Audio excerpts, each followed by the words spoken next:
Perfecto, muchas gracias. Pues vamos ya, sin dilatar más, a dar comienzo a nuestra reunión del día de hoy. Es una reunión muy importante porque con ella damos inicio al trabajo de la elaboración de los planes de estudio del Sistema Universitario Jesuita hacia el año 2020. Les agradecemos muchísimo su presencia, su respuesta a la convocatoria y les recordamos que el acuerdo que nos convoca es un acuerdo del Consejo Académico del Sistema realizado en el mes de febrero aquí en León, en donde al equipo de homólogas de revisión curricular se le hace la encomienda de iniciar este proceso con una revisión, una reflexión sobre las tendencias y los elementos más importantes a considerar para el diseño de los nuevos planes de estudio. Es por ello que hicimos esta invitación a 7 expertos y expertas en el tema que amablemente han preparado una intervención para el día de hoy y que a continuación voy a presentar.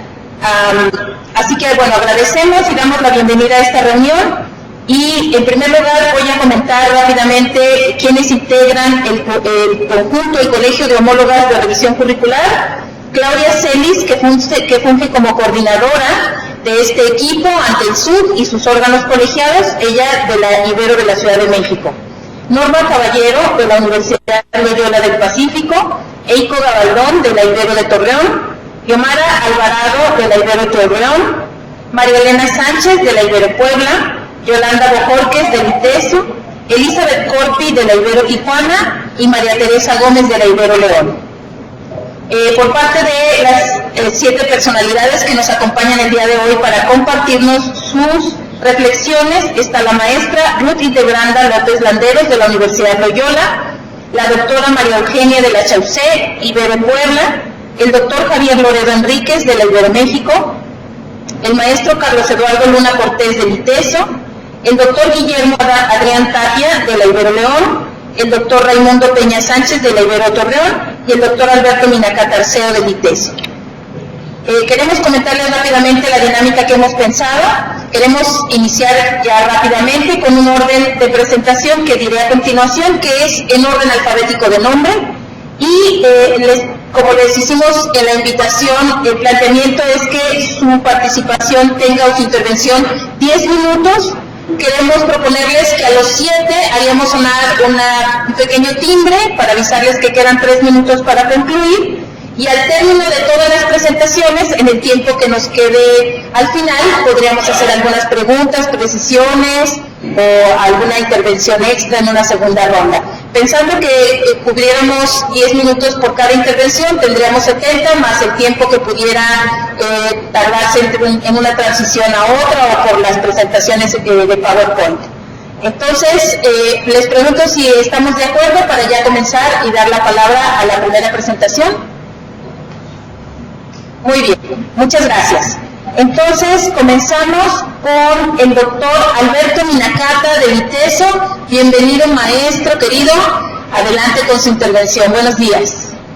Gracias, buenos días. ¿Se escucha bien? Sí, se escucha muy bien aquí en México. Un saludo a todas y a todos. Esta parte, voy a poner la presentación. La platicamos conjuntamente Mireya Hernández, de la Dirección General Académica, Carlos Luna, Yolo Bojorquez y un servidor. En esta presentación voy a proceder de la manera siguiente. A la pregunta ¿cuáles son las principales tendencias educativas que consideras que deberían tomarse en cuenta para el diseño de los planes de estudio? Tomé como perspectiva teórica para interpretar y hablar de las tendencias y para hacer un recorte también que fuera, en mi opinión, productivo al objeto de esta conversación. Tomé elementos de la teoría de la actividad en donde se da cuenta de cómo se transforman los contextos y los escenarios socioculturales de actividad de la vida cotidiana de las personas y de las instituciones. Con eso en mente, los elementos que están en el gráfico que están viendo, hay una propuesta para leer esto. La tendencia es que estamos observando una transformación importante de los contextos y de los escenarios que ocurren en las instituciones formales. Quiero hacerlo extensivo a toda la escuela, pero en particular a la universidad, por las características que van a ver, y principalmente, y esto para hacer el recorte, en 3 aspectos: el ámbito formativo y de evaluación de los resultados de aprendizaje, el ámbito en sí mismo del aprendizaje, concepción del aprendizaje y la forma como se evalúa socialmente, se acredita y se transfiere al mundo de trabajo, y el ámbito que es emergente, pero que es muy importante, cómo se está vinculando la universidad con el mundo del trabajo a través de los conceptos y de las modalidades de Open Innovation. Voy a tratar cada uno de ellos. En el ámbito de la formación y evaluación de resultados de aprendizaje, lo que observamos es un diseño de sistemas integrales de assessment. Utilizo la palabra assessment porque está ya incorporada al lenguaje de las instituciones, se está incorporando gradualmente, aunque en México seguimos utilizando evaluación, pero el assessment es mucho más amplio. Bueno, el assessment Alberto, toma procesos, yo creo que no. ¿Algo pasa? Sí, perdón, al menos Ibero Ciudad de México no estamos viendo la presentación, no sé si sea de allá o de acá, porque nos vas comentando, pero no la estamos visualizando. Entonces no sé si los demás sedes sí la están viendo la presentación. Adelante. Ibero León sí la vemos. En Ibero Puebla también sí la vemos. Loyola sí la ve. Torreón sí se ve. Perdón, entonces todos los demás le están viendo, una disculpa, lo vamos a arreglar acá, pero sigan adelante, no interrumpan, adelante. Qué pena. Bueno, ojalá que logren resolver esa situación técnica. Entonces, en el ámbito formativo y evaluación de resultados, los sistemas integrales de assessment aparecen desde hace 30 y tantos años y van tomando una fuerza importante. ¿Con qué me refiero con esto? Las universidades tienen conversaciones amplias para ver cómo desde el inicio, desde el ingreso hasta la salida, los alumnos tienen un acompañamiento, tienen una valoración de sus resultados y qué instrumentos institucionales se utilizan, así como qué instrumentos a lo largo de la formación. Como ejemplo pongo las pruebas de gran escala, pero allí también vemos una tendencia muy importante, se están transformando hacia pruebas de respuesta construida, y esto gracias a la utilización de lo que son herramientas de Data Analysis y de Learning Analytics. Para ello pueden referirse al trabajo reciente de Tirado, Backhoff y Larrazolo.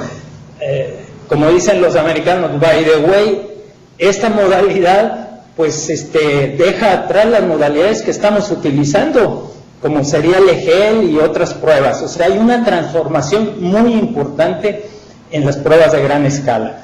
Otra transformación es el assessment colaborativo centrado en los alumnos para la toma de decisiones de ingreso a las universidades, con énfasis en valores de equidad, participación y colaboración. No sé si estoy aquí conectado a la red, que pudieran ver ustedes.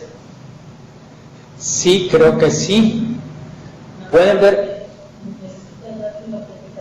Sí, me voy a dar la autenticación para que vean ustedes la página de esto. No, pues lo voy a volver a poner. Perdón. Esta es una coalition en que hay 90 universidades principalmente de Estados Unidos, pero es altamente recomendable que le dieran un vistazo a esta página por los valores y por la forma en que los alumnos hacen su ingreso y su acceso a estas universidades. Rompe completamente con el esquema y el paradigma de hacer un examen de admisión para ser admitido en una universidad. Es solo un ejemplo. Otro, que ya tiene mucho tiempo, la evaluación basada en dominio de niveles progresivos y acumulativos de conocimientos, habilidades y competencias complejas, con escalas cualitativas, bajo enfoque de assessment como aprendizaje. El pionero es Alverno College, pero ya hay un consorcio, el TESO tuvo en talleres en 2002 a varias personas en Alverno, y aquí lo que es muy importante es que ellos ya se salen de calificaciones y estaban ya en ese tiempo evaluando competencias complejas y estaban evaluando con assessment inclusive de gentes que vienen externamente a hacer la evaluación. Esto ya se ha convertido en una tendencia que está incorporándose en muchas universidades. Estrictamente en el ámbito formativo, quedó muy chica la letra, de aprendizaje y acreditación, lo que vemos aparecer como tendencia son modalidades no secuenciales, abiertas y flexibles para adquirir conocimientos y habilidades en diversos escenarios presenciales y virtuales. Pongo un sitio como ejemplo. En este sitio se está proponiendo y se está reportando cómo se hace. Me quedan unos minutos, ¿sí? ¿Cómo se está haciendo cuando las personas diseñan su propio aprendizaje? Me voy rápido, esta presentación luego se la envío. En el término de incorporación de aprendizaje, la incorporación de portafolios y desempeños integrados, pero desde que viene uno de preparatoria hasta el mundo del trabajo. Todos ustedes han de conocer el Pathway. La incorporación de modelos educativos diseñados con constitutivos de e-learning ecologies. Esto es un avance sobre los modelos educativos que ya tenemos nosotros vigentes en nuestras universidades, pero que incorporan elementos de aprendizaje conectivista, aprendizaje en red y aprendizaje adaptativo. Esto, por supuesto, transforma las universidades con modalidades de blended learning. Y finalmente, la incorporación de la perspectiva y el enfoque de Open Innovation en el diseño curricular y en la organización. Y aquí lo importante es que se incorpora la gestión del conocimiento explícitamente en los procesos formativos, no solo en los procesos investigativos, y con un impacto muy fuerte a la vinculación al mundo de trabajo y laboral. Aquí lo dejo, les envío la presentación y unas notas que hice, con mucho gusto. Muchísimas gracias, doctor Minakata. Seguiría el turno al maestro Carlos Luna. Adelante.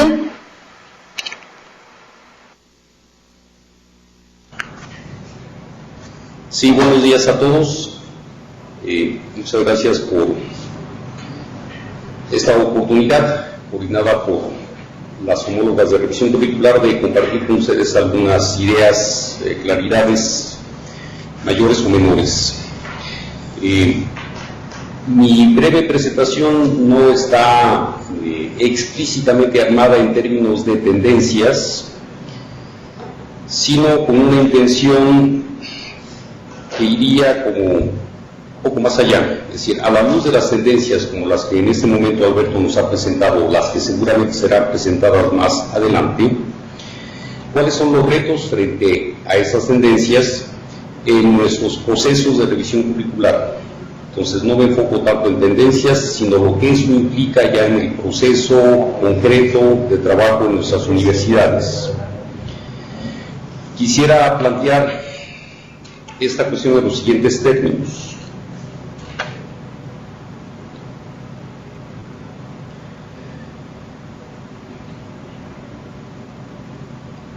¿Cómo lograr que frente a las tendencias identificadas, identificables, enriquecidas con otros planteamientos, matizadas de alguna u otra forma, cómo lograr que eso efectivamente ilumine, efectivamente pueda concretarse en nuestras prácticas y actividades específicas de revisión curricular? Lo que escuchamos de Alberto hace un momento y lo que seguramente vamos a escuchar en las siguientes intervenciones, no tengo duda que nos están colocando frente a un escenario de enormes retos respecto de nuestra concepción del aprendizaje, respecto de nuestras concepciones de cómo el estudiante aprende, cómo podemos acompañarlo, colocándole situaciones respecto de nuestra concepción de metodología educativa, respecto de nuestra concepción del currículum más en general, e incluso respecto de la manera como entendemos una profesión. Estamos frente a transformaciones realmente importantes en el entorno social, cultural y educativo. Para mí el reto frente a este entorno es cómo lograr que nuestros procesos de revisión curricular no sean más de lo mismo. Quiero caracterizar tantito esto de más de lo mismo. Seguimos pensando en los procesos de revisión curricular en una idea de profesión como un dato fijo acabado. Pensamos las profesiones y las formalizamos en términos de discurso en un proceso de revisión curricular como un conjunto de actividades, de conocimientos, de saberes, de competencias en función de cierta necesidad o ámbito social de necesidades, y cosificamos esa definición. Una vez cosificada esa definición o ese perfil, comenzamos a operar de manera deductiva hacia abajo. Si asumimos que esa es la profesión, que esa profesión va a estar por lo menos fija en los próximos 5, 6 o 7 años, la vida útil de un plan de estudios, y a partir de esa definición empezamos a deducir un plan de estudios. ¿Cómo solemos operar esa deducción de plan de estudios?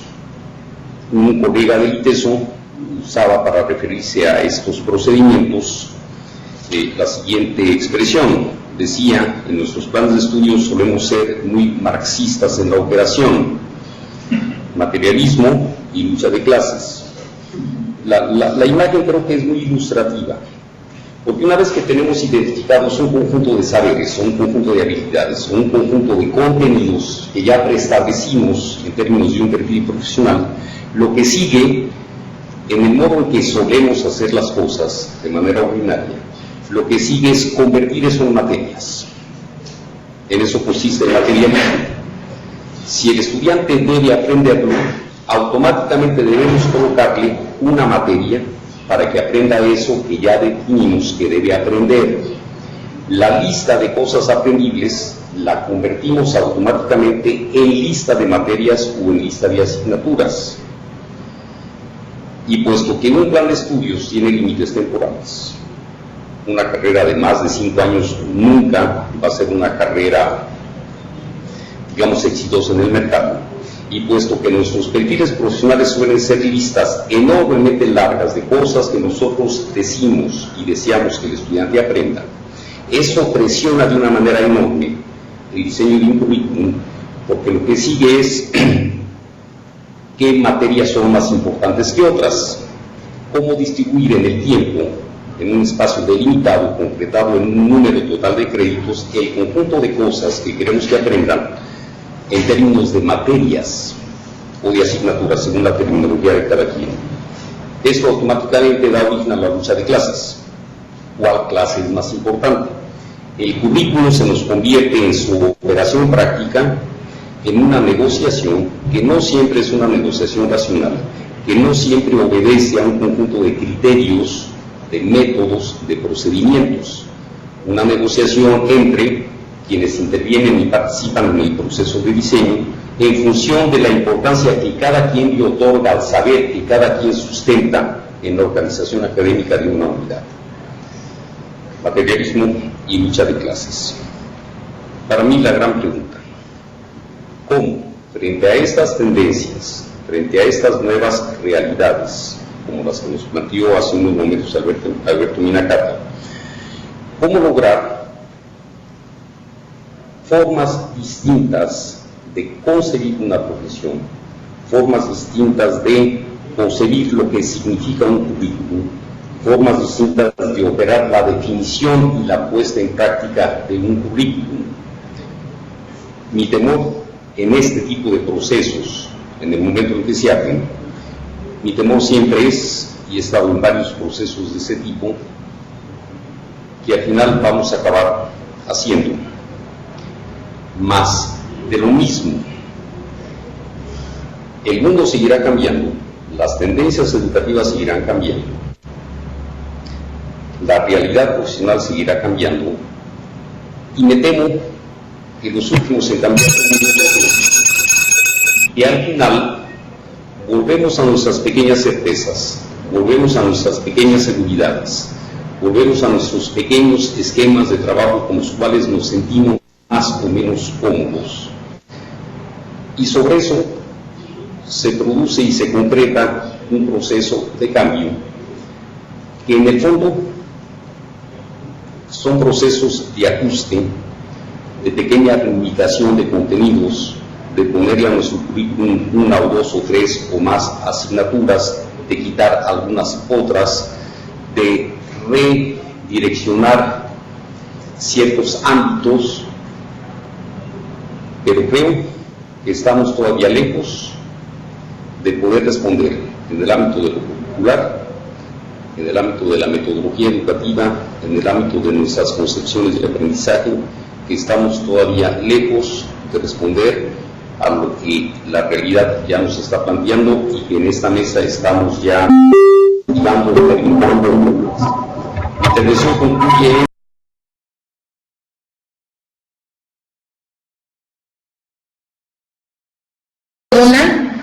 A continuación seguiría la intervención del doctor Guillermo Tapia de la Ibero León. Marta. Sí. Una observación, por favor, como estamos nosotros tomando minuta de esta sesión, les pediría que por favor pues hablen un poco más cerca del micrófono y si hay algunos ruidos que están viciando y no nos permiten escuchar con claridad, si por favor todos podemos apagar el micrófono o si hay algún problema técnico, pues nada más que nos informen. Gracias. Gracias. Entonces, les pedimos si apagan todos los demás planteles sus micrófonos y seguimos con la intervención del doctor Tapia. Buenos días a todas y a todos. A mí me han invitado a hacer una reflexión sobre el tema de las tendencias a tomar en cuenta en el diseño de planes de estudio y encuentro 5 grandes líneas desde las cuales pensar estas tendencias.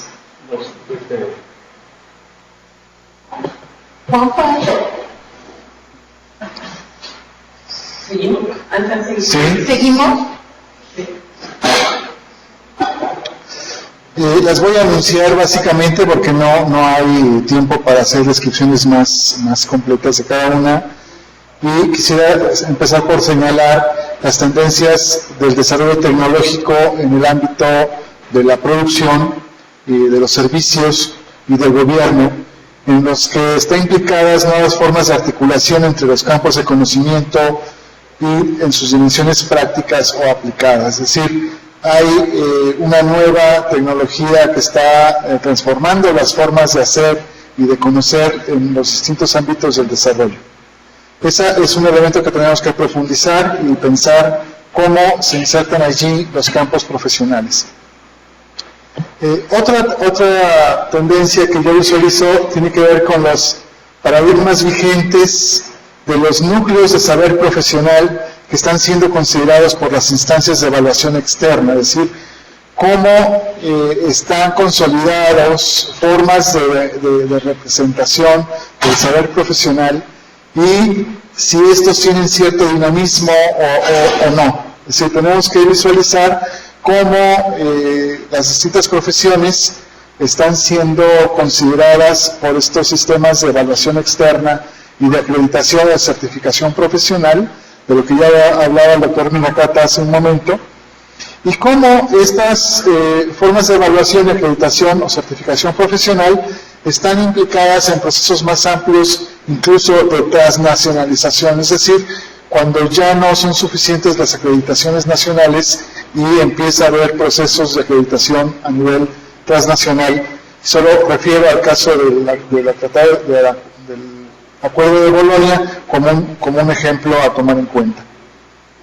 Una tercera línea de tendencia tiene que ver con el diseño de la oferta de programas curriculares como tales, en el contexto del mercado de certificados y el mercado de títulos, es decir, cómo está habiendo una transformación en las formas de concretar la oferta curricular de los programas en términos de procesos de especialización temprana o de procesos de especialización en subáreas del conocimiento, así como la progresiva combinación de campos de saber profesional en carreras profesionales que son o pretenden ser novedosas o innovadoras.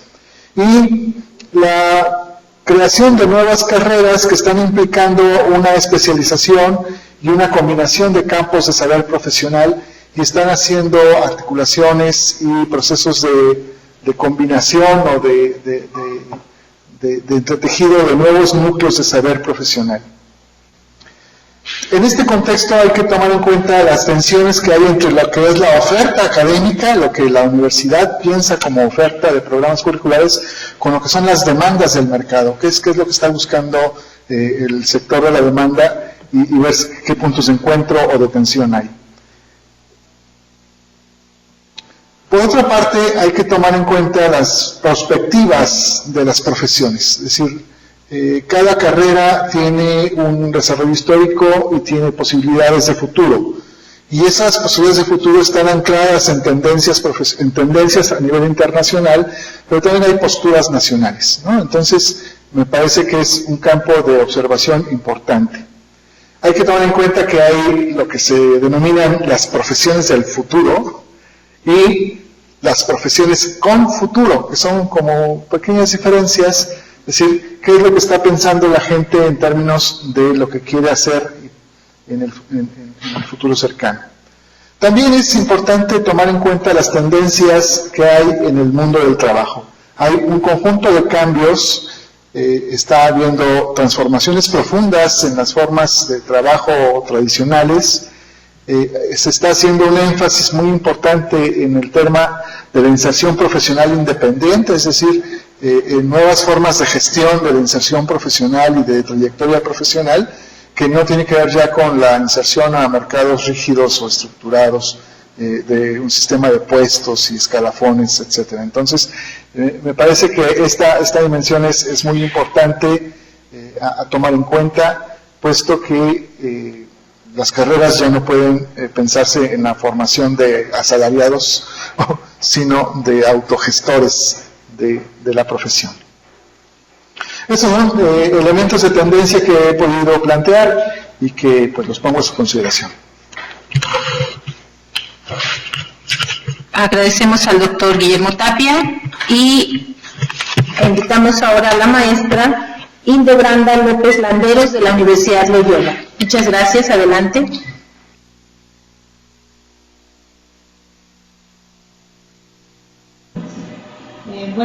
Buenos días. Es bueno cuando uno encuentra coincidencias porque así siempre no está tan perdido. Entonces hay algunas cosas que no las voy a repetir porque ya...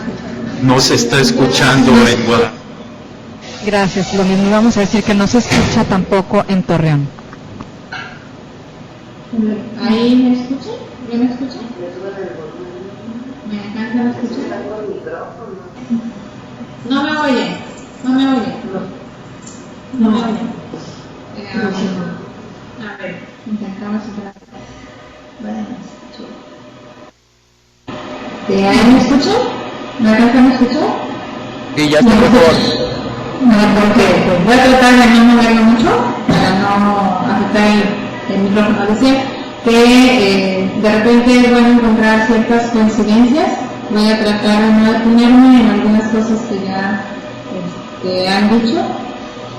Nosotros encontramos que una tendencia fuerte está en la migración y el apoyo en el trabajo con las tecnologías en redes, el encontrar estos espacios de aprendizaje, tanto virtuales como presenciales, y una tendencia importante es trabajar con el aula invertida, dado que los estudiantes están migrando, teniendo mucho contacto con internet y con todas las plataformas que hay, se está tratando de aprovechar esas habilidades que ellos tienen a través del aula invertida para que ellos sean quienes busquen la información y esa se aterrice en aula. También la incorporación de dispositivos, aunque no es una tendencia quizá en algunas regiones como sería la nuestra, los chicos empiezan a tener ya un mayor acceso a los dispositivos y se están empezando a considerar también para el desarrollo de las clases y de complemento para las clases. Hay también un punto importante, como decía el doctor Minakata, en el trabajo con relación a la innovación, a estos procesos de cambio, y el propio mercado laboral está demandando a profesionistas con una capacidad de adaptación mayor y esto demanda pues un ejercicio de competencias o desarrollo de habilidades de mayor adaptación, y esto nos ligaría a lo siguiente que hemos encontrado, que es a este aprendizaje adaptativo por parte de los estudiantes. Hay una tendencia fuerte para trabajar con proyectos y aprendizaje colaborativo que incluso llega a rebasar los espacios inmediatos de las instituciones. Se está dando un trabajo fuerte de trabajo colaborativo interinstitucional, incluso fuera de los propios consorcios o sistemas. Está habiendo una vinculación fuerte. El learning, por supuesto, que llegó para quedarse, aunque hay muchas resistencias al respecto contra la educación presencial, pero está avasallando. Y los famosos ¿no? Que ahí un poco comentábamos con la maestra Norma, que si bien tiene la enorme ventaja de ser herramientas innovadoras, sincrónicas y asincrónicas, también nos puede generar pues ciertos problemas porque se pierde el contacto uno a uno. Yo le compartía que a mí me preocupaba específicamente con esto, aquí es un pequeño paréntesis, que de repente algunas, aunque se están trabajando, son más conductistas que de otro tipo, pero bueno, finalmente es una tendencia. Si hay una multiplicación, creo que esto es bueno, de los recursos educativos abiertos, accesibles, que años atrás pues no estaban presentes, y esto que ya había referido yo, como una tendencia importante, estas comunidades abiertas y esta colaboración entre los consorcios universitarios para la reducción de costos y aprovechar los recursos que las universidades tienen.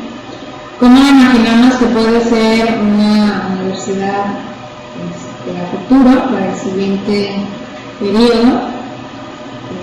Estamos pensando que esta universidad debe ser incluyente, dadas las diferencias que hay a nivel social y a nivel cultural, que estas universidades continúen con la mirada de ser promotoras de los cambios sociales.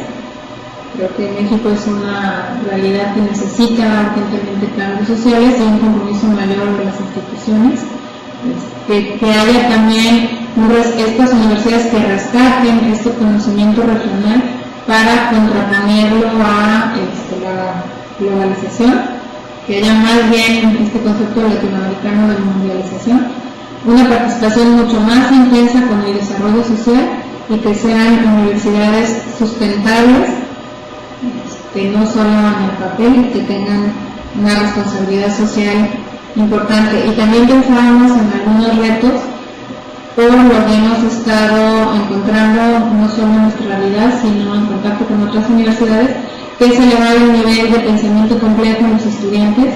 Hay una preocupación enorme por el uso de las tecnologías de la información que está modificando la manera de aprender de los chicos, pero no los está llevando en algunas ocasiones a trabajar el pensamiento crítico creativo. Otro reto que vemos es cómo hacer esta incorporación tanto para los docentes como para estudiantes que no vienen de condiciones favorables, este aprendizaje mediado por los recursos digitales y en línea. Hago otro paréntesis rápido, nosotros tenemos estudiantes que vienen de regiones desfavorecidas que no han tenido contacto con la computadora, entonces de repente los estamos tratando de incorporar vertiginosamente a este tipo de aprendizaje y por lo menos en nuestra realidad hay problemas y hay que hacer un esfuerzo doble. El desarrollo de competencias didácticas de los docentes, dado que no todos han sido formados pedagógicamente, este es un reto muy importante para cualquier modelo o modificación que se haga en los nuevos planes de estudio. Creemos también que un reto importante es incrementar la autoevaluación desde la perspectiva de competencias y no desde el conductismo que de repente se nos cuela a través de las profesiones. Por último, ya para cerrar, creemos que la universidad debe ser formadora para la paz y la reconciliación. Debe haber un acercamiento y una democratización del conocimiento. Y hemos visto que se adolece de habilidades de investigación en los estudiantes, por lo menos a nivel licenciatura, que están llegando con deficiencias básicas para sus procesos de investigación o de profesionalización en los posgrados. Y por último, esto que tocaba ahorita el doctor Guillermo, si no me falla, que es este equilibrio entre lo que las acreditadoras están demandando, tanto nacionales como internacionales, y lo que las instituciones son, porque creemos que no debe la universidad adaptarse a lo que la acreditadora necesita, porque si no nada más nos convertimos en palomear características que a lo mejor no tienen que ver con la filosofía de la institución. Muchísimas gracias. Muchas gracias a la maestra Hildebranda López Landeros y le pedimos ahora su intervención al doctor Javier Loredo Enríquez de la Ibero de la Ciudad de México.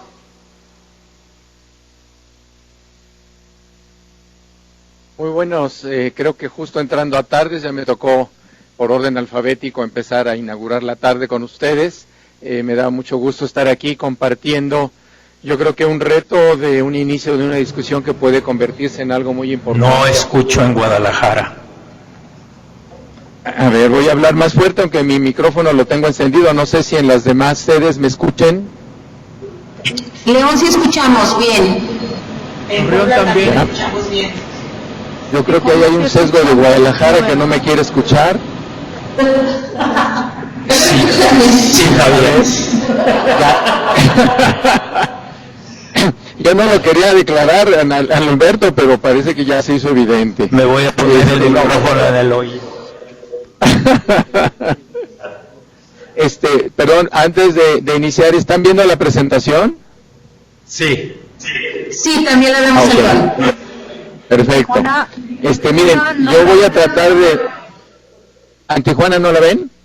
Solo se ve la pantalla con dos preguntas. Ahí sí ya podemos ver. Es esa. ¿Esa es la presentación? Ok. Ahí va, la presentación es parte de eso.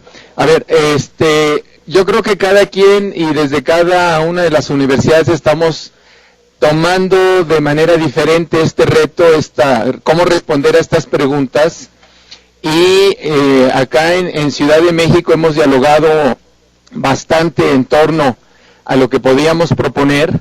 Estoy sumando al equipo de lo que aquí llamamos no solo los responsables de revisión curricular, sino algunas otras áreas que también han opinado. Y llegamos a una propuesta que es la que yo les quiero hacer. Es muy breve, incluso yo creo que voy a evitar llegar al ruido de la campana. Voy a terminar un poco antes y con ello yo creo que lo que queremos hacer es una propuesta de lo que podría ser más bien una forma de trabajo para responder estas dos preguntas que tenemos ahí en la pantalla. Porque primero es respondernos qué universidad queremos para el futuro, pues no es una pregunta sencilla. No con 10 minutos de cada quien la vamos a poder responder o respondernos cuáles son las tendencias puede haber una cantidad de material e información muy rico a nivel del desarrollo curricular y a nivel de lo que están haciendo otras universidades, pero unido a qué universidad queremos para el futuro, yo ponía ahí una segunda pregunta, y es no solo qué universidad queremos, sino qué universidad requerimos, y en eso obviamente tiene un sentido de aterrizar a lo que son nuestras realidades, a aterrizar lo que es el contexto del país, y no solo el país, sino de América Latina, si nos sumamos un poquito en esto de AUSJAL y lo que representa para nosotros el trabajar por, digamos, un grupo de países que están en ciertas condiciones, tanto económicas, políticas, como laborales. Y en esa idea, me parece que un procedimiento para poder hacer un análisis curricular, antes de lo curricular, tendría que partir de algo que fuera más bien desde las disciplinas. Yo ahí lo que pongo es análisis de la perspectiva del desarrollo de las disciplinas. Aquí dice la disciplina porque, bueno, sería cada una de las disciplinas que tienen las universidades. O sea, nosotros podemos desde lo curricular tratar de diseñar un modelo muy moderno, muy innovador, muy flexible, con muchas características, pero también los académicos de cada una de las licenciaturas o de cada una de las maestrías o de los doctorados, porque luego el modelo pega a todo el mundo, y es ellos que estarían discutiendo de cómo es la perspectiva también de su propia disciplina. ¿Qué es un psicólogo ahora y qué es un psicólogo para el 2020 o qué queremos formar como un psicólogo al 2030? Entonces, me parece que sería un error partir en una propuesta de diseño curricular desde la perspectiva solamente de la disciplina de lo curricular y no haciendo un espacio de discusión, de reflexión, que puede ser además muy interesante, muy enriquecedora y muy oportuna, en el que todos los académicos por departamento o por facultad o como estén organizadas cada universidad, llevaran a cabo una discusión de su propia disciplina y hacia dónde quieren llevarla, no solo la disciplina, sino obviamente es la disciplina aplicada a la formación de estudiantes a nivel de una licenciatura. Vamos a cerrarlo ahorita sin meter mucho ahí el posgrado. Entonces esta discusión de académicos obviamente tiene que tratar desde los principales problemas que pueden ser los políticos, los sociales, económicos, culturales, éticos, sobre todo, y disciplinares. Y en ese sentido, pues yo creo que sería un reto cómo organizarlo, cómo llevarlo a cabo, pero sería fundamental para tener paralelamente un trabajo al desarrollo curricular. ¿Qué se esperaría? Que ellos también vieran a nivel de la disciplina, pues la eficiencia de esa disciplina, la eficacia, la pertinencia, la temporalidad de los contenidos o de lo que la disciplina está respondiendo a lo que se está haciendo con estas profesiones en la sociedad. Termino con esta lámina diciendo que el final de esta discusión y reflexión tendría que llegar a un producto o un pronunciamiento disciplinar, que es el cuadrito que está hacia el final de las flechas, en donde ese resultado es lo que de alguna manera estaría ya dándonos a conocer y hacia dónde quieren ir estas disciplinas, qué quieren concretar y qué quieren transmitir a través de una formación universitaria. En esta siguiente lámina, yo digo la flecha y la lámina es muy muy similar. ¿Por qué? Porque sería un trabajo paralelo que ahí sí pueden hacer los especialistas en el área curricular, hacer un análisis curricular de las tendencias tanto nacionales como internacionales.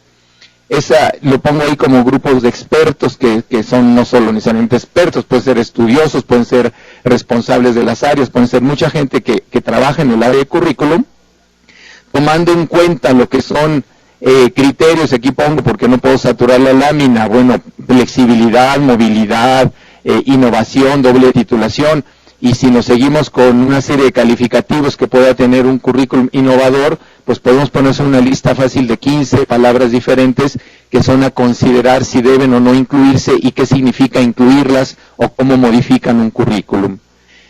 Podría ser incluso también una recuperación de buenas prácticas en otros países, qué es lo que se está haciendo a nivel de buenas prácticas curriculares desde el diseño, la implementación o la evaluación del currículum. El fin de este trabajo también de análisis, de discusión de estos grupos tanto en una universidad como con partidos. A lo que yo me refiero aquí es, la propuesta que se está queriendo hacer es, démonos un espacio antes de proponer cuál sería el diseño curricular al 2020 para encaminarse al 2030, démonos mínimo un espacio de 2 semestres, puede empezar esto en agosto, terminar en junio del año que entra, en donde tengamos este espacio de reflexión a nivel de traer especialistas a nivel internacional, invitar especialistas a nivel nacional, hacer presentaciones de lo que sería, y eso me refiero tanto en las dos líneas, tanto en lo disciplinar para aquellos grupos que trabajen sobre su disciplina, como en lo curricular. ¿Por qué? Porque, por ejemplo, un ejemplo, ahorita lo que nos acaba de mencionar Alberto al principio, pues es sumamente interesante, es muy importante, y es lo que él vio en un vistazo, lo que está pasando en Estados Unidos, pero bueno, no solo tenemos Estados Unidos, tenemos muchos otros países que están también a la vanguardia, y nos dio una probadita de cosas muy interesantes que serían todas de un seminario a poder discutir. Yo pensé que no llegaba la campana, pero bueno, aprovecho los últimos 2 minutos o 3 para decir lo que necesitaríamos entonces con el producto o el pronunciamiento de lo disciplinar, tendríamos que unirlo al producto o pronunciamiento de lo curricular. ¿En qué sentido había una convergencia? En que tendríamos que ver cómo estas disciplinas logran adaptar, logran asimilar, logran aplicar, que eso es un poco la siguiente lámina, el sentido de cómo debería ser un modelo educativo. Y también ahí hay otra parte importante que quisiéramos enfatizar, es no hablemos solamente del diseño curricular como tal, porque antes del diseño está el modelo educativo. El modelo educativo que yo defina, el que yo quiera, ese es el que le va a dar pauta a un diseño curricular. Y entonces tenemos obviamente una riqueza como universidades jesuitas que son la visión, la misión, la filosofía educativa. Yo hablo ahí de textos específicos que hablan de el texto de la promoción de la justicia social, un libro que está por salir, y además muchos textos de pedagogía ignaciana, que son toda una riqueza que luego no han sido o no hemos logrado incorporarlos a los modelos educativos. Están ahí porque son muy buenos, son de conocimiento de los jesuitas, pero no los hemos logrado incorporar al diseño curricular. Obviamente, en diseño curricular estarían los fundamentos filosóficos, psicológicos, ya no explico cada uno de ellos porque no me daría tiempo, obviamente, y termino con que entonces, cómo esas áreas disciplinares podrían incorporar esta perspectiva de un modelo propuesto. Esa sería un poco la intención y un poquito la provocación que quisiéramos hacer desde Ciudad de México. Gracias. Muchas gracias, doctor Loredo. Pasamos ahora a la intervención de la doctora María Eugenia de la Chaucé, de la Ibero de Puebla.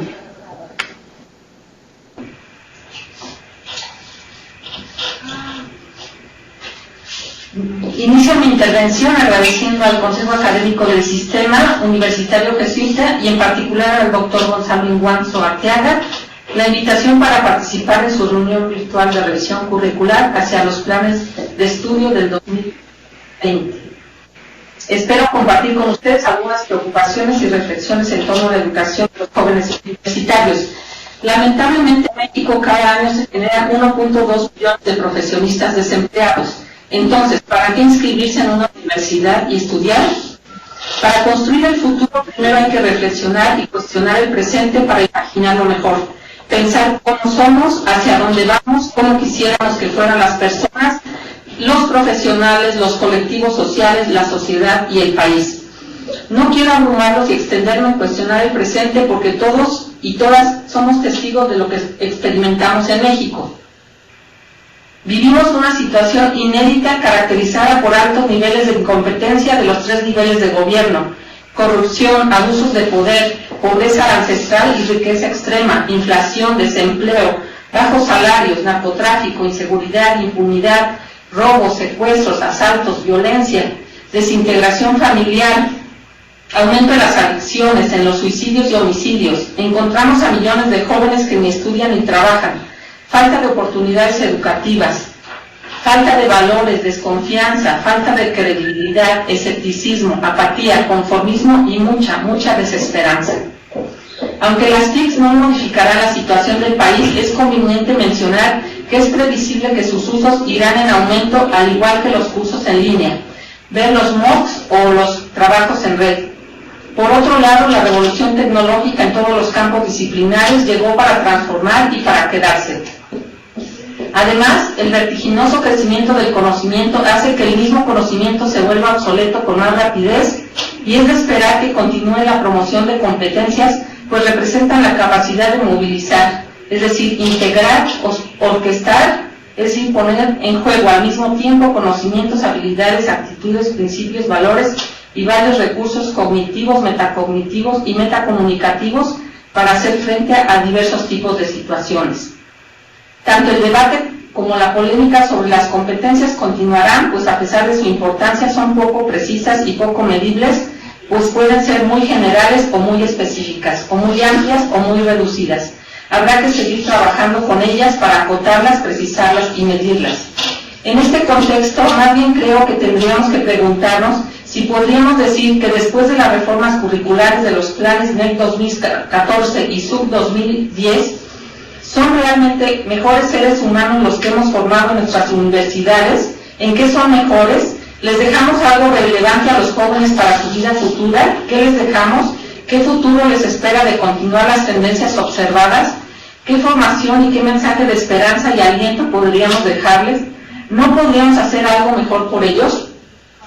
Sin duda hemos perdido el rumbo en esta sociedad mexicana en decadencia. También hemos dejado de ver qué es lo esencial de educar. Los planes de estudio son un medio, no un fin. ¿Pero qué es lo esencial del proceso educativo? Pregunto, ¿cuál es la concepción implícita del ser humano que hay en los planes de estudio SUB? No se trata de una mirada profesionalizante, especializante, de enseñanza de las disciplinas tradicionales para incorporarse al mercado de trabajo, es decir, una visión muy limitada del ser profesional y humano. ¿De qué le sirve a un estudiante de ingeniería tener competencias profesionales o cognitivas si no sabe ser solidario o cooperativo? Ante la grave situación social mexicana, ¿qué tan relevante es desarrollar las competencias de comunicación oral o escrita o de liderazgo intelectual? Etimológicamente, educar es evolucionar de dentro a fuera. Las voces latinas ex y duco, de las que deriva esta palabra, apuntan a las potencialidades internas del ser humano sobre las que él mismo tiene que actuar y hacer aflorar al exterior para ser mejor persona y construir mejores sociedades. Se trata de desplegar las potencialidades, acrecentar el ser, el convivir, el decidir y el actuar responsablemente teniendo en cuenta a quiénes y cómo se afecta con las decisiones tomadas. En este sentido, la filosofía educativa de las universidades jesuitas es muy inspiradora y enriquecedora, pues plantea estimular a través de la educación los dinamismos del ser humano. Sin embargo, son aspiraciones en la realidad. Tanto los egresados como los empleadores se quejan de que los egresados son poco creativos, innovadores y críticos.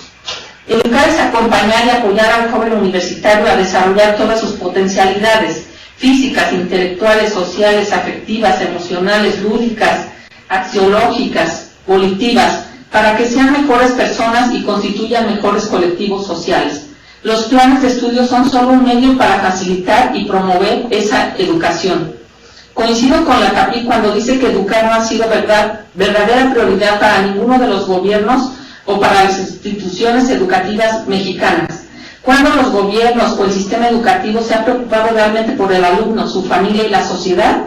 ¿Cuándo se han comprometido con su desarrollo físico, deportivo, cognitivo, afectivo, emocional, espiritual o valoral? Como dice la CAPI, a pesar de todo el esfuerzo que se ha hecho, no sabemos cómo hacer mejores seres humanos.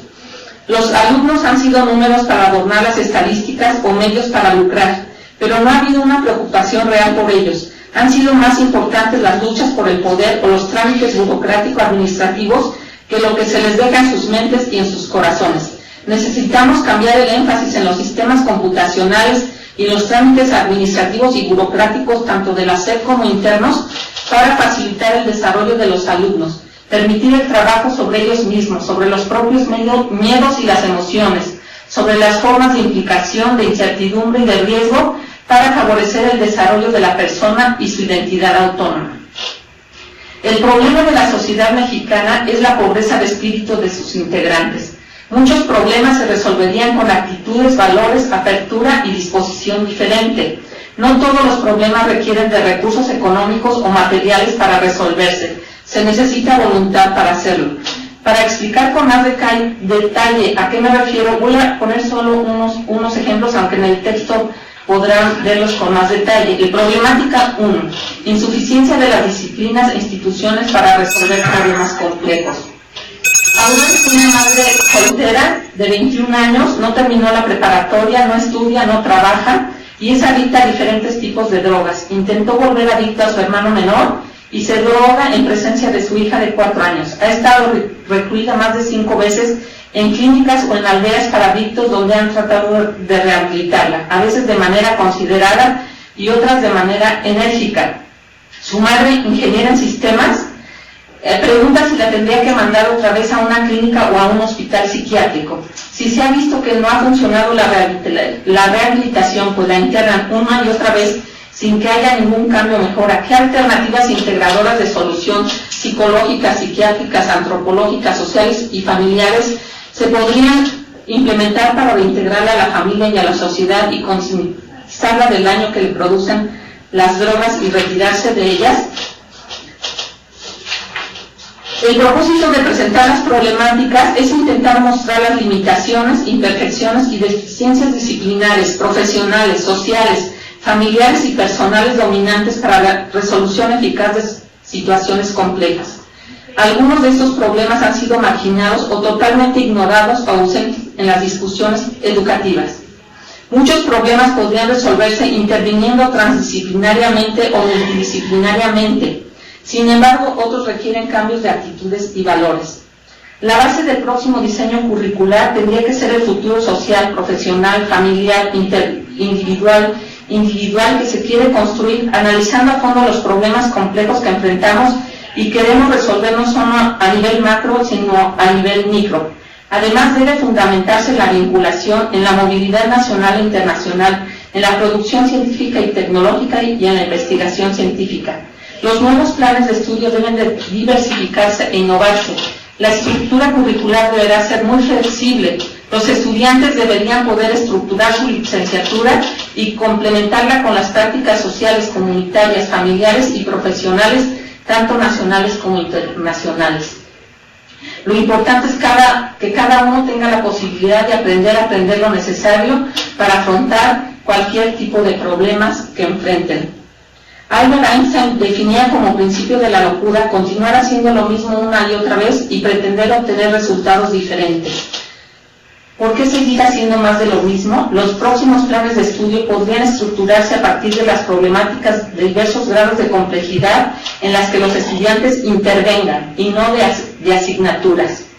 En el futuro, los egresados tendrían que ser honestos, responsables, comprometidos, autónomos, competentes, capaces de realizar simulaciones, análisis de casos, resolución de problemas complejos. Gracias. Les dejo un texto. Muchas gracias, doctora de la Chaussée. Pedimos para la última intervención al doctor Raimundo Peña Sánchez de la Iberoamericana Torreón que participe con su intervención. Muchas gracias. Muy buenos días a todos. Nuestra intervención parte de considerar una realidad, al menos en las carreras de ingeniería y de negocios, que es la escasez de talento en los altos mandos.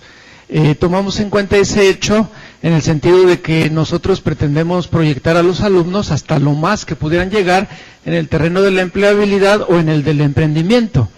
Se habla de un bajo nivel de competencias duras inherentes a la carrera, propiamente matemáticas, razonamiento numérico, interiorización y aplicación de las técnicas propias de cada carrera, y de bajo nivel de competencias suaves, tales como escucha activa, expresión oral y escrita, manejo de la tolerancia y el estrés, inmediatez contra constancia, proactividad y otras.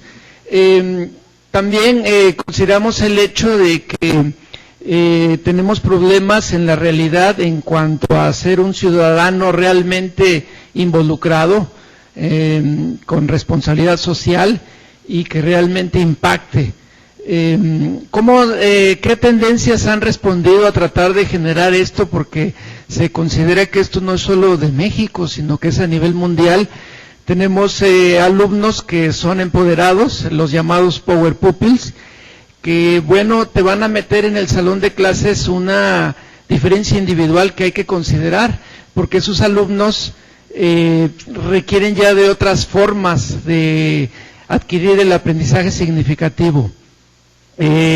Tenemos que hacer conscientes a los alumnos de otra tendencia, que es el de tomar ya mayor conciencia para planear la vida y la carrera.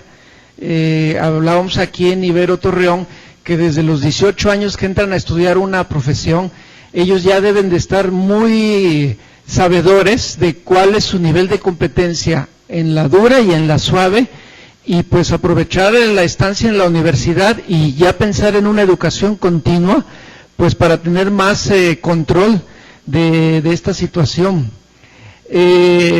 Otra tendencia es el emprendimiento, pero para lo cual se tiene que reforzar mucho lo que es la capacidad para establecer el propio autoempleo, incluyendo lo que es la labor de marketing, de ventas. La otra tendencia de aprovechar el crowd power, que es desarrollar la competencia o la expertise para poder bajar recursos financieros, ya sea de programas públicos o privados. Esa es una tendencia que ya se está manejando a nivel mundial, y el alumno, no importa qué carrera estudie, sea psicología, filosofía, tendrá que saber cómo poner un negocio, tendrá que saber cómo bajar recursos, porque si no, no va a poder insertarse en la vida económica activa y va a tener problemas en su planeación de vida y carrera. Hay otra tendencia que es el ágora, que es la capacidad para acceder al aprendizaje con el uso efectivo de base de datos, y bueno, el uso de TICs, claro, que ya han mencionado, lo que es el email learning, la educación virtual, todas esas pues tenemos que ir incorporando. Esas son las tendencias que a grosso modo nosotros vimos y nos hablan o nos dan respuesta a qué tipo de universidad se requiere. Nosotros hablamos de que debemos de conservar y mejorar, siendo más puntuales, el enfoque humanista para responder a esa necesidad de tener un ciudadano más comprometido con su entorno, un mejor padre de familia, un mejor esposo, un mejor hijo, hablando ya sea mujer o hombre, y eso lo debemos de conservar no solo en el plano de filosofía, sino en el plano real, que sea vivo y que se incorpore incluso un indicador que yo considero ninguna universidad a nivel mundial lo está midiendo, que es realmente el impacto como ciudadano en el mundo. Esos temas que hablaban de corrupción, de tantas lacras que están sucediendo, pues yo creo que tenemos un deber hasta moral de tratar de influir más en nuestros alumnos en ese aspecto. Debemos incorporar planes de estudio flexibles con materias obligatorias que den mayor solidez a la preparación fundamental de cada carrera. Énfasis en comunicación oral y escrita, y el inglés, por supuesto, matemáticas. Y como ya dije, creación de negocios y la capacidad para bajar recursos.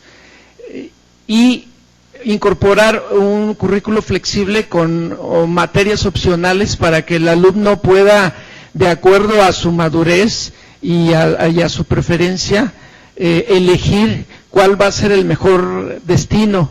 Por eso hablaba yo de que tenemos que enfatizar mucho lo que es plan de vida y carrera.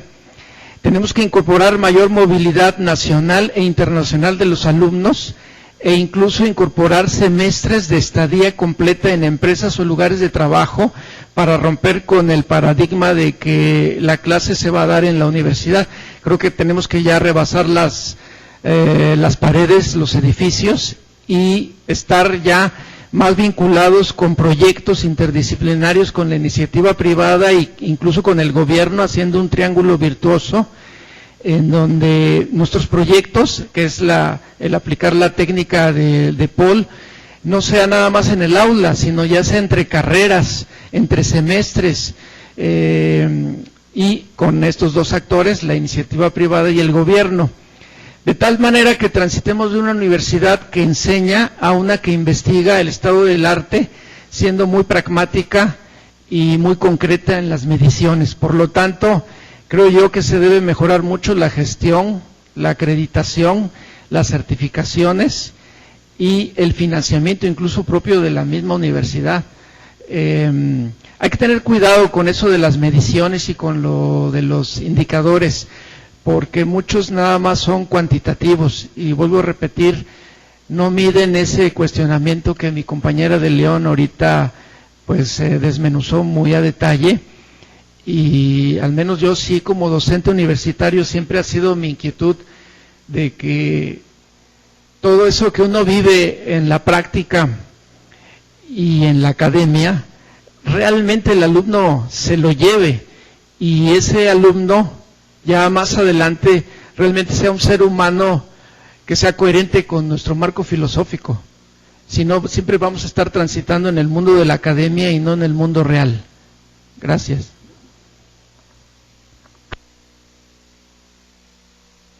Muchas gracias. Abriríamos entonces ahora la posibilidad, tenemos un tiempo todavía de aquí a la una media hora, para poder escuchar alguna cuestión que de parte de nuestros expertos quedó fuera y quisieran complementar, o alguna pregunta por parte del equipo de homólogas de revisión curricular que quisieran plantear a alguno de los ponentes o a alguna de las ponentes en particular. Si fueran tan amables de levantar su mano para ir haciendo un orden de participación y poder ir atendiendo sus preguntas o comentarios.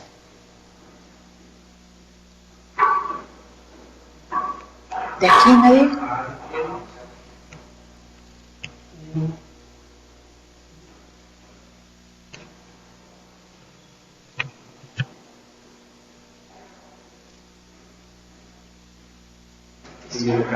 Adelante, doctor Minakata.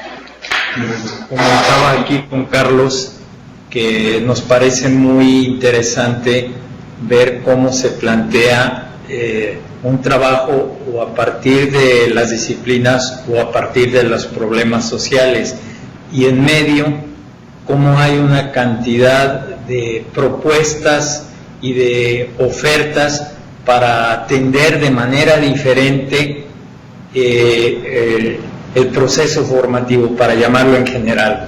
Por supuesto que están incorporadas las variables del mundo de trabajo, las variables los elementos sociales que nos están impactando, pero de cualquier manera aparece una gama muy amplia de elementos que ciertamente, como decía Javier y el equipo de México, pues interpelan al modelo educativo más que al plan en sí o al currículum. Entonces, lo que en mi opinión estamos escuchando es pues un panorama bastante rico que puede ser ordenado con cierto método de trabajo para enfrentar la tarea. Muchas gracias. Adelante, doctor Loredo. Sí, muy buenas tardes nuevamente. Mire, yo no sé si lo que tendríamos que hacer, claro, estoy totalmente de acuerdo con este espacio, sobre todo porque hablamos los que sabemos un poquito de currículum, no tanto como especialistas, diría yo, haciendo esta acotación, pero sí, este espacio totalmente para preguntas, para algún comentario, alguna duda sobre lo que se expuso, pero si no las hubo, me parece que tendríamos que empezar a dar algunas ideas, porque según lo que yo entiendo es que esta reunión previa nos serviría como para llegar a algunos acuerdos de lo que estaríamos tratando de proponer o vertir o dar a conocer en la reunión del CAS que se va a tener en Guadalajara y en el ITESO el próximo 13 y 14 o 14 y 15, me pierdo un poquito en la fecha. Entonces, no sé si el León, que está ahorita coordinando la mesa, yo propongo que pudiéramos ir tratando de vertir lo que pudieran ser algunas propuestas, porque si al CAS le presentamos lo que hicimos hoy, pues nos va a decir, bueno, primero pónganse de acuerdo y luego me presentan. Entonces, porque es claro, sin ningún acuerdo previo, con un disparador de una pregunta, pues cada quien se puede ir por diferentes campos y diferentes medios, y es lo que vimos el día de hoy.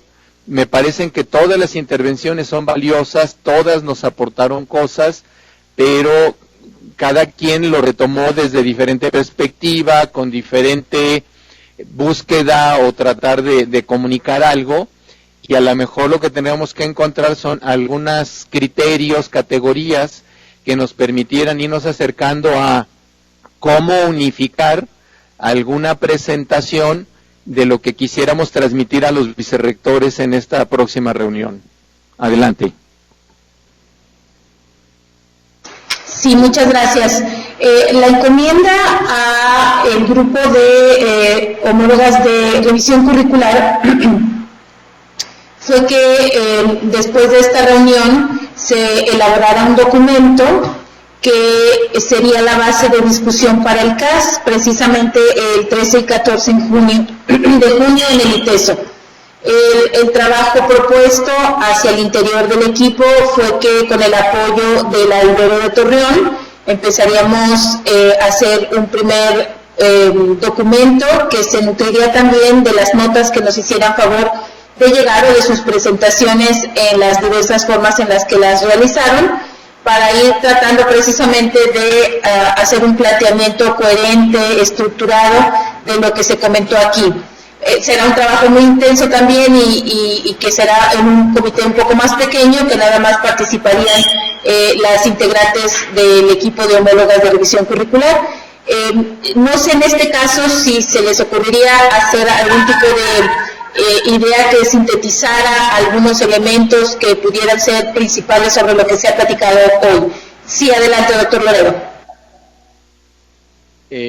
Sí, yo me imagino que si tendremos que ser muy ejecutivos, no sé, no tengo la menor idea cuánto dura una reunión del CAS, nunca he estado presente en una, la que voy a estar sería la primera, y no sé si es como todas estas reuniones que, claro, discuten 25 cosas y nos dicen, ustedes pueden entrar 25 minutos de tal hora a tal hora, no lo sé, pero creo que tendríamos que lograr algo muy ejecutivo.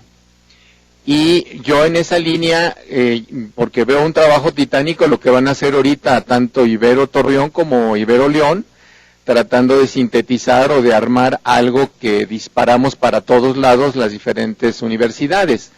Y por eso simplemente es una propuesta, tomando un poquito este espacio de reflexión y discusión conjunta, en el que varias de las cosas que se estuvieron mencionando tuvieron que ver con una problemática de lo que es la educación superior, cómo se está formando a los estudiantes en educación superior, y luego podríamos aterrizar esa problemática de educación superior en las particularidades de las Iberos. ¿Qué problemática tiene la formación de las universidades iberoamericanas, ¿no?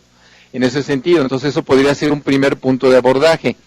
Eso llevaría, como muy de la mano, a tener una segunda categoría o un segundo grupo de ideas que tendrían que ver con cuáles son entonces las necesidades de formación en nuestras universidades de acuerdo a este contexto actual, pero sobre todo hacia futuro, pues yo diría, todo lo que estuviéramos salpicando un poquito todos de lo que tendría que ser ese nuevo estudiante del futuro, que si lo queremos poner en conocimientos, habilidades, actitudes y valores, porque es lo más forma de podernos mejor comunicar y llegar a acuerdos, bueno, puede ser por ahí, pero puede ser por diferentes áreas o diferentes formas, ¿no? Habría que meditarlo. Pero fuera de ese elemento creo que sería qué necesidades queremos tener, qué tipo de estudiantes queremos formar que superen estas problemáticas que acabamos de mencionar en la categoría anterior. Una tercera categoría o tercer elemento que a lo mejor le daría también claridad o pista a los vicerrectores es cuál es nuestro modelo educativo. Eso se lo deberían saber, obviamente, pero cómo lo podemos muy brevemente decir en qué se caracteriza nuestro modelo educativo. A mí me da la idea que a veces incluso hay autoridades que no lo conocen muy bien. Y no solo entonces es qué es el modelo educativo y qué se deriva de él como nuestro modelo curricular actual. Ahí no sé, es ignorancia mía, si todas las Iberos tienen el mismo modelo. Porque aquí, bueno, se trabaja mucho, lo que es este grupo de revisión curricular, pues nos da los lineamientos, se genera una plataforma, todas las licenciaturas son iguales, pero no sé si sean igual todas las Iberos. Pero bueno, ese punto estaría a discutir entre ustedes como homólogas responsables del diseño curricular. Y poner un cuarto punto que también hemos salpicado un poco varios, en el sentido de las tendencias. y ahí a lo mejor en las tendencias podría haber un primer grupo que tendría que ser con estas tendencias, sobre todo internacionales, como el ejemplo de lo que mencionaba de alguna manera Alberto, o como lo que dijo también Guillermo Tapia en su momento, que podríamos hablar de esas tendencias internacionales, de qué está pasando en la educación en otros países, y que son dignos de rescatarse para discutirse. Y un segundo grupo que tuviera que ver más bien con características de este currículum, que si tiene que ser flexible, que considerar el equilibrio teórico-práctico, que si la movilidad, que la doble titulación, etcétera, etcétera, etcétera, que nos permitiera entonces hablar como de 4 grandes categorías, y eso es propuesta, a lo mejor son 5, 6 y 7, ustedes lo dirán, o a lo mejor se hacen solo 2, pero digamos es solamente para favorecer un poquito ahorita la discusión y la reflexión. Adelante. Sí, muy bien. Te pediría nada más, doctor Javier, si pudieras repetir el bloque número 1 para ver si sobre ese habría ya alguna reacción. Sí, el primer bloque que yo mencionaba era el de la problemática de la educación superior, que varios lo tocamos. A lo mejor en ese sentido hay algo que abundó más María Eugenia Lachaussée de Ibero Puebla, al tener un texto escrito, más pensado, más reflexionado sobre qué está pasando en las universidades, pero bueno, puede ser un punto. Muchos otros mencionamos algunos problemas, otros colegas también lo hicieron, sobre qué está pasando en esta problemática de educación superior y en particular de nuestras universidades que no forman estudiantes críticos, que no forman estudiantes con una conciencia social, que no están respondiendo al mercado laboral y no están respondiendo al mercado laboral actual, no digamos un mercado laboral a futuro y cuál va a ser ese futuro laboral. Entonces yo me imagino que ese primer bloque tendría que ir por ahí. Adelante. Muchas gracias. Pidió la palabra Loyola. Adelante, Norma. Yo añadiría a estos 4 puntos que dijo el doctor, un quinto que tendría que ver con los retos, que lo tocó Puebla también, pero yo creo que sería como pertinente incluir quizá un apartado para retos, que sería el quinto.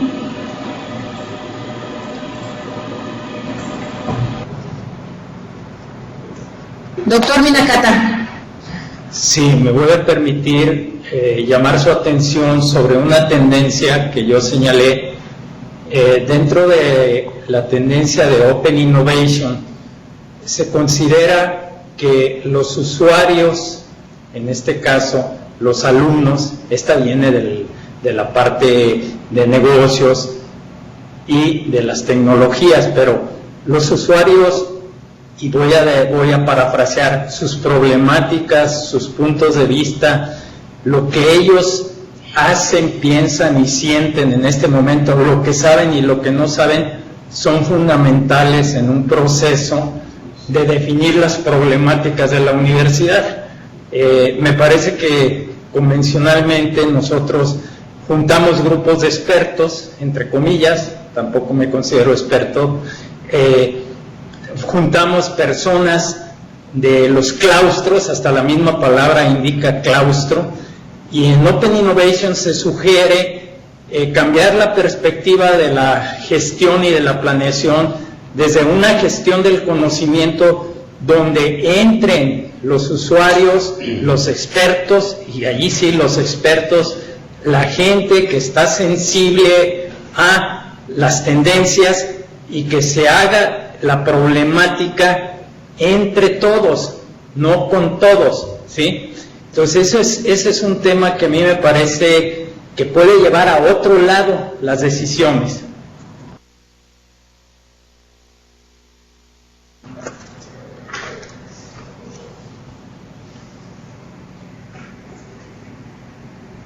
Asumo que tengo el uso de la palabra. Sí, ¿va? Gracias. Me parece que sería muy difícil llegar a la próxima reunión de junio, acá en el ITESO, ya con una base sustancial respecto de contenidos a partir de un esquema determinado. Me parece que sería muy difícil llegar, por ejemplo, con una ya definición desarrollada de cuáles son las tendencias, o un desarrollo respecto de cuál sería la problemática social, en fin.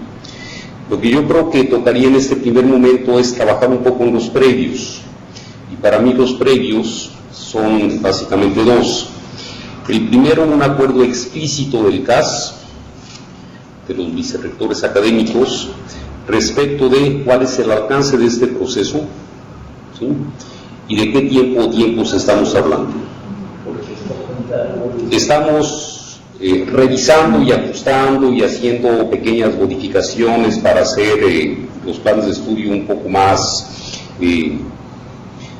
útiles, un poco más operables, o estamos enfrentando un problema más de fondo y un reto mayor de repensar el currículum, de repensar incluso el modelo educativo en un proceso más de fondo. Me parece que eso es indispensable que tengamos claros todos, ¿sí?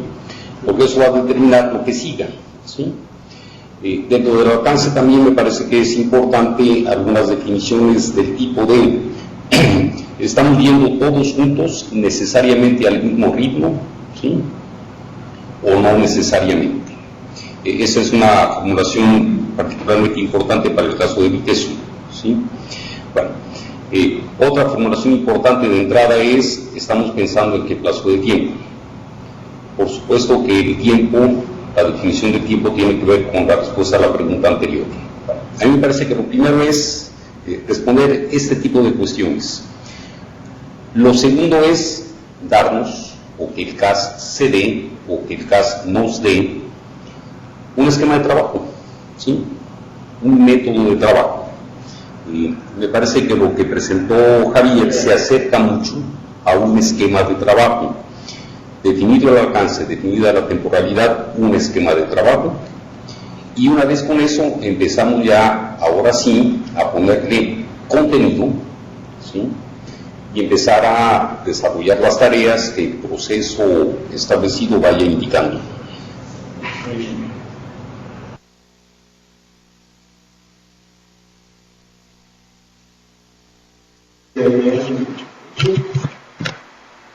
¿Levantaron la mano en Tijuana? ¿No? Ok. Muchas gracias. Considero muy valioso esta aportación de Carlos sobre solicitudes también al CAS para clarificar la ruta, los alcances. Y quería preguntarle yo al doctor Minakata si le entendí bien respecto de ampliar el diálogo sobre los temas que pueden iluminar el trabajo de diseño curricular, a invitación a personalidades que no son del sistema y que podrían ayudarnos a pensar por dónde van las cuestiones que tenemos que tomar en cuenta, de modo que pudiera a lo mejor ofrecer algunos nombres que pudiéramos considerar para tener un diálogo más amplio, o no sé si comprendí adecuadamente lo que planteaba. En parte sí. Incorporar otras visiones, personas que de alguna manera, lo dijo Javier, y no sé si alguien más, si me perdí, pero que personas que tienen otras visiones, que han caminado, también lo dijo algo Guillermo, que tienen propuestas que nos pueden ilustrar, pero no solo personas del ámbito, vamos a decir, educativo o profesional, conocedoras y expertas. Me parece muy importante ver cómo se suma la visión de los jóvenes, de las problemáticas que viven. El punto de vista de María Eugenia en el diseño me parece que en este momento es sumamente relevante. No sé cómo hacerle, ni sé con quiénes.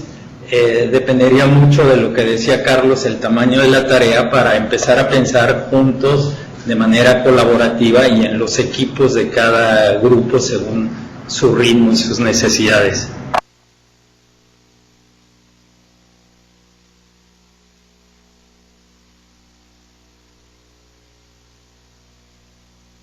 ¿Alguna otra intervención o duda o planteamiento que se quisiera hacer sobre las exposiciones? Sí, Javier, adelante.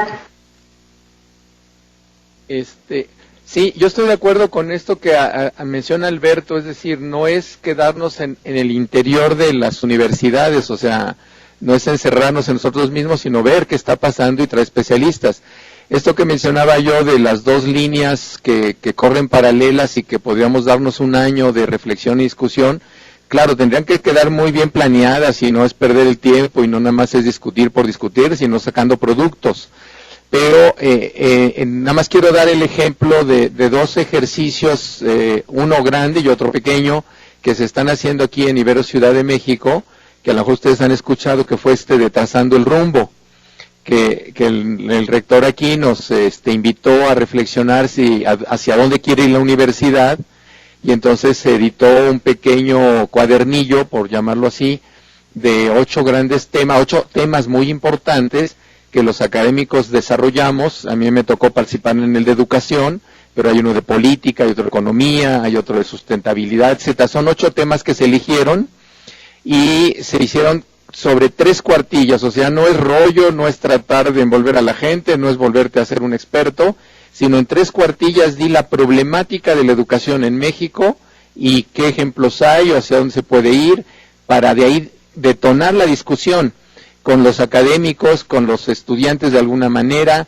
Entonces se han hecho círculos a nivel de participación y discusión con los académicos, con los administrativos, con los profesores de asignatura, y de eso se han ido sacando resultados pues interesantes a nivel como de mapas conceptuales, tratando de conjuntar ideas comunes o de alguna manera, bueno, y creo que Tijuana se le invitó a hacerlo ahora en este momento. Ese es un ejercicio que ha sido grande porque ha participado toda la universidad, y es a lo que yo me refería, que un tipo de discusión de este nivel es el que se tendría que vertir, pero claro, no es la complejidad de toda la universidad, sino ya de los departamentos. Un departamento se tendría que responsabilidades de cómo discutir sobre su disciplina, cómo discutir sobre el personal que está formando, o sea, más bien el profesional que está formando como pedagogo, como abogado, como ingeniero. Y entonces ellos son los que tienen de ahí un poco la palabra, quienes están conociendo su propio currículum, quienes conocen los expertos de fuera de las universidades o en el mercado. Entonces sería como ir responsabilizándolos y de ahí organizando este tipo de participaciones. Y el otro ejemplo, que es un ejemplo pequeñito, se está discutiendo también aquí en Ibero México, qué es la calidad educativa. ¿Qué es la calidad educativa? Y a la vez, entendida a veces como calidad de aprendizaje, pero yo lo subo a nivel de calidad educativa, y entonces se hicieron grupos focales. Esto salió y surgió un poco el origen, se los voy a comentar muy rápidamente, de lo que eran los resultados de los famosos evaluaciones, el CEPE famoso, no sé cómo ustedes si lo tengan igual y se llama igual, que es la evaluación docente de fin de semestre que se aplica a todos los maestros con opinión de los alumnos, y lo que ahí salía era que, bueno, pues no sabíamos si ese instrumento está midiendo lo que realmente queremos medir como calidad educativa y muchas otras cosas, pero de ahí se vio que hay muchas concepciones de calidad educativa, y entonces se hicieron grupos focales con diferentes estudiantes de diferentes disciplinas, con diferentes características, con bajo promedio, alto promedio, diversidad, género, etcétera, para ver y sacar en estos grupos focales qué se considera lo que es la calidad educativa. Y posteriormente se inició uno de grupos focales con docentes de tiempo, con docentes de asignatura, con las mismas preguntas como ¿y qué estamos considerando lo que es calidad educativa? Y eso está llevando a discusiones interesantes de ver nuestras diferencias, de cómo pensamos la universidad, y que serían insumos para este tipo de discusiones que estamos proponiendo y que ya fueron iniciadas. Adelante. No sé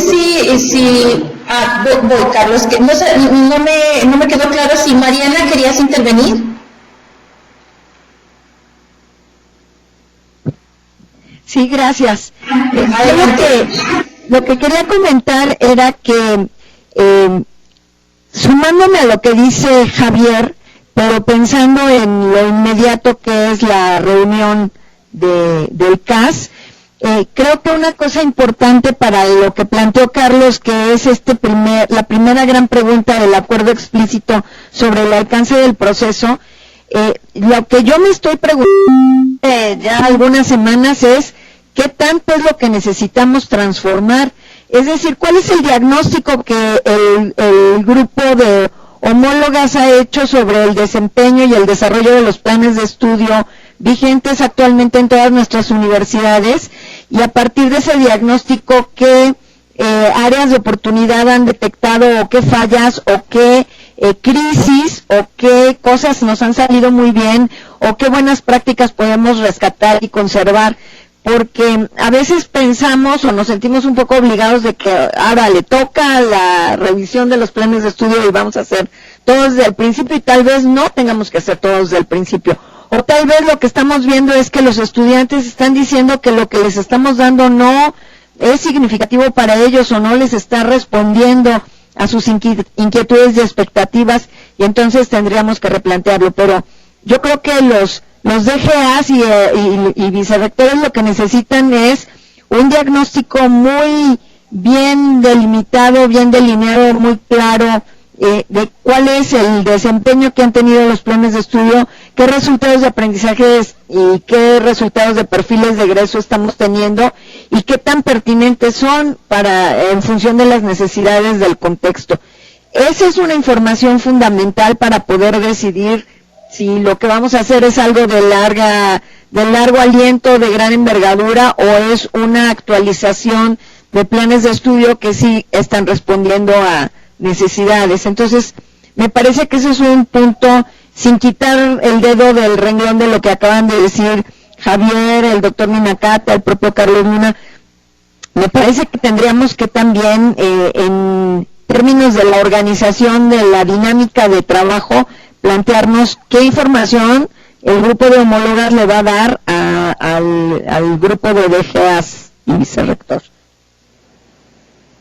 Muchas gracias, Mariana. Antes de dar la palabra a Carlos, quisiera nada más mencionar que a mí me da la impresión que el CAS, a partir del diálogo que se tuvo aquí por la sesión que se realizó aquí en León, espera, a partir del equipo de homólogas de revisión curricular, digamos, el banderazo de salida sobre los elementos principales, fundamentales a tomar en cuenta para el nuevo diseño de planes de estudio. Y pide que entonces alimente su reflexión del pensamiento de ustedes que están aquí invitados, invitadas, para iluminar y fortalecer el trabajo que inicialmente el equipo de homólogas entregará al CAS, para que, tomándolo en cuenta, pueda hacer lo que plantea Javier respecto de marcar respuestas a las grandes preguntas, pero quieren un insumo inicial. Entonces, yo les quisiera comentar que en este trabajo que vamos a hacer de síntesis y de planteamiento cero hacia el trabajo que va a hacer el CAS, si en estos días me surge una reflexión de lo que no se comentó y nos lo pueden hacer por llegar a través del correo, ahora que tuvimos ya una conexión de cara a la invitación a este espacio, nos vendría perfecto, y cualquier otro texto que crea que puede ser iluminador también nos vendría muy bien para ir reflexionando. Igualmente, no lo quiero comprometer, pero si en un momento dado el documento que surja del trabajo de síntesis y de estructuración lo podemos poner a su consideración para que le den un visto bueno, le den alguna corrección o lo que sea, podríamos hacerlo también y les pediríamos ese apoyo de retroalimentación. Entonces, bueno, nada más era para solicitar que si hay algo más que se queda o que surge más adelante, es completamente bienvenido a través del espacio de comunicación del correo, que ya tenemos todos los nombres y todas las direcciones. Adelante, Carlos Luna, del ITESO. Sí, ofrezco una disculpa, yo debo retirarme ya en este momento. Muchas gracias a todos, un abrazo y nos vemos en la próxima. Hasta luego.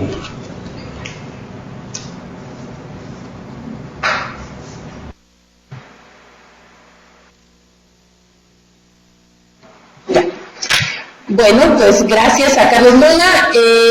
Quisiera nada más un elemento final, es que la idea también de que directores generales académicos y vicerrectores que se reunirán en el caso, que lo conforman, están pidiendo, igual que en la reforma curricular del 2004, que sigamos trabajando como sistema, con todas las dificultades que eso tiene, con todas las asimetrías que tenemos que sobrellevar. Esto que mencionaba el doctor Loredo de si tenemos la misma manera de estructurar nuestros planes, nuestras licenciaturas y demás, pues la realidad es que no, tenemos cosas que son aterrizadas de manera diferenciada por cada universidad, distintos modelos organizacionales de ser universidad, y sin embargo el CAS sigue planteando y la compañía que debemos seguir trabajando como sistema. Entonces, si hubiera también ahí alguna palabra respecto de que esta tarea tiene que ser de forma sistémica y que ayude a que realmente a través de este espacio de trabajo, de diseño de planes de estudio,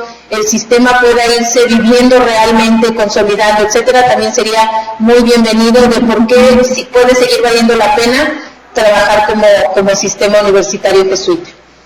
No sé si hubiera alguna otra intervención. Pues entonces aquí daríamos por terminada nuestra reunión. Les agradecemos muchísimo y estaremos en contacto cuando tengamos ya más productos o preguntas. Y pues muchísimas gracias, buena suerte y hasta la próxima. Gracias.